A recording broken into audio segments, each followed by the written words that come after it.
Hai semuanya, selamat datang kembali di channel Bawah Pohon Sains. Hari ini, kita akan coba bernostalgia sedikit bersama hukum termodinamika kedua dan menjelajahi konsep waktu melalui sudut pandang hukum tersebut. Tapi jangan khawatir, kita akan membahasnya secara sederhana, sehingga mudah dipahami oleh siapa saja. Jadi, silahkan ambil minuman favorit kalian, dan mari kita mulai.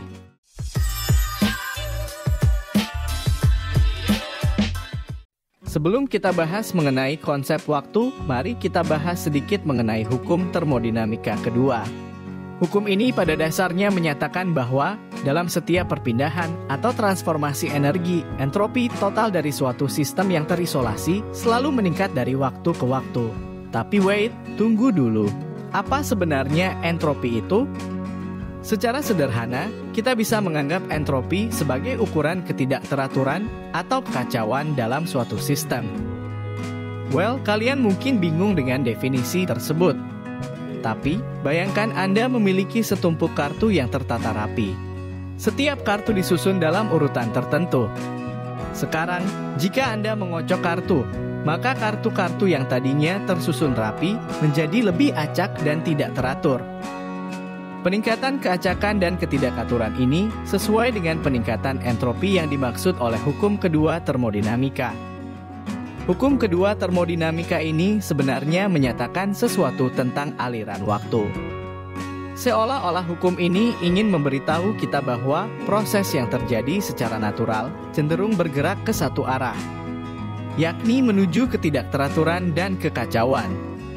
Dengan kata lain, hal-hal secara alami cenderung menjadi lebih kacau dan berantakan dari waktu ke waktu. Sebagai contoh, pikirkanlah tentang balok es yang mencair. Es awalnya berada dalam keadaan teratur dan padat.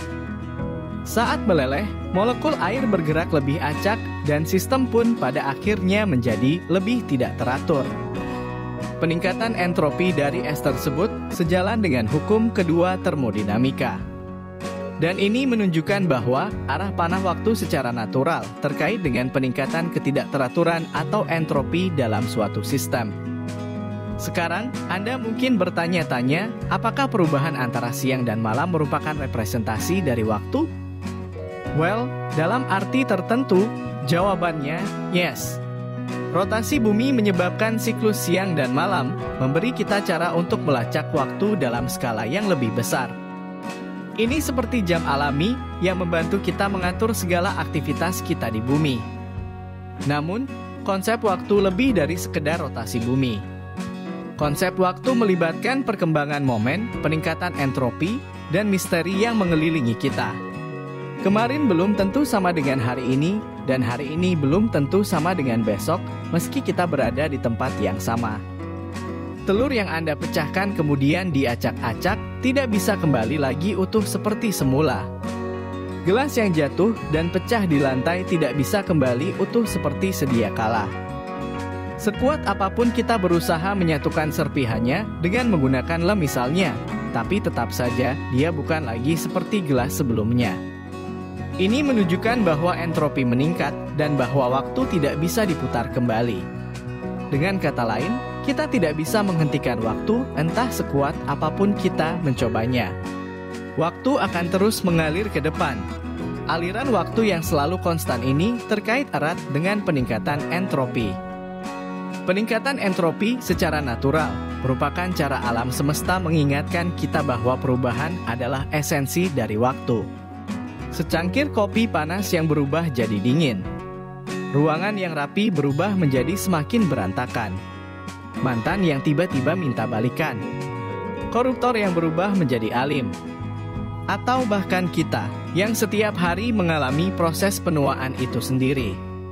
Semua skenario ini menunjukkan adanya peningkatan entropi dan bahwa waktu bisa merubah segalanya. Oleh karena itu, manfaatkanlah setiap momen yang ada untuk berkarya dan jangan pedulikan mereka yang membenci. Nikmatilah hidup kita hari ini dan detik ini bersama orang-orang terkasih. Kita tidak tahu kapan waktu akan merenggut kita satu demi satu. Karena, seperti kata pepatah, Yesterday is history. Tomorrow is a mystery, but today is a gift. That is why it is